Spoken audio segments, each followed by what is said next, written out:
If I enter a password wrong thrice, the system locks me out. How are hackers able to attempt millions of combinations of passwords without the system locking them out?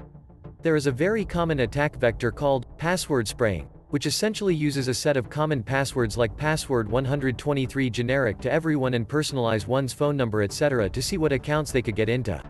To add a bit more context on spraying, these attackers don't typically try a bunch of passwords on a few accounts. Instead, they try a limited set of common passwords on a bunch of accounts. It's incredibly easy to buy dumps of registered email addresses. I bet that at least 3% of them have a super common password. How to protect from brute force attack, where several passwords could be entered in a matter of seconds by a script or a bot, and test if it works. One of the methods to protect could be implementing a measure such that any username can only attempt one login per second or something like that. That's about how long it takes a fast person to clear the password box and retype their password, which allows manual input and prevents a million attempts per the second method. The above measure may not work in a real-world scenario as, on slower connections, it takes more than 1 second just to get a response. Also, many people use variations so they don't need to clear the password box in the first place.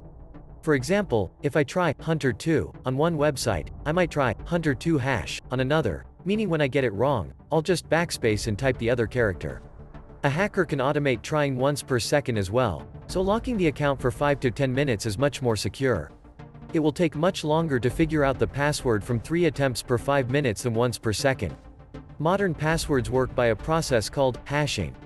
Hashing basically means you take some input, like the characters someone enters for a password, and you run it through a machine.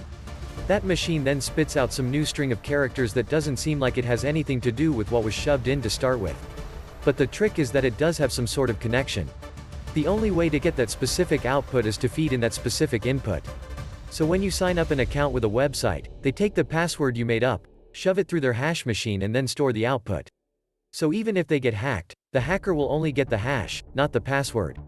But when you go back to the website and enter in your password, their hash machine will spit out the correct hash, and since it matches with the one linked to your username, they let you in. However, if a hacker was able to steal a complete list of all the hashed passwords for a site, they could build their own hash machine and just start trying every possible combination of inputs to see if one of them spits out a hash that was in the list. This would allow them to make as many attempts as they want without running into the rate limit on the website. This is typically not easy to do though. So most hackers actually just try to trick you into giving them your password. Like sending you a link on Facebook that looks like it leads to a login page when really it's a fake website that just copies whatever you type in the password box. There are also massive lists, databases available of the hashes for a huge number of possible passwords. This greatly reduces the effort to crack the passwords. Pass the hash is a flaw in Windows in which, instead of passing the password, which Windows then hashes and compares, meaning you need the plaintext password, you just give Windows the hash directly, meaning if you have the hash, you can get in. However, in order to hack a password, hackers are not doing it in a conventional way anymore by trying millions of combinations. Instead of that, they're attempting password combinations. Then they already have a copy of the password database file, with encoded, hashed passwords. Hashing algorithms are no particular secret, so what they're doing is taking a word, hashing it, and comparing it to the database to see if they have any matches. Once they have all the passwords from a hacked database, they can try those same email, password combinations on other websites. It won't get them into all the accounts, or any specific person's account, but enough people reuse passwords that they can get tons of accounts on the not hacked websites with only one try per account. Hashing is designed to be slightly difficult, so you can only try a certain number of hashes per second, even on good hardware. That might be millions or billions per second, but a good password is one that's long enough that there are quintillions of possibilities. Anyone that uses one of the top 100,000 passwords, or a password shorter than 7 or 8 characters, they'll get a positive match even on a well-salted database. But if you're using a password manager and a 32-character random password, they won't get yours.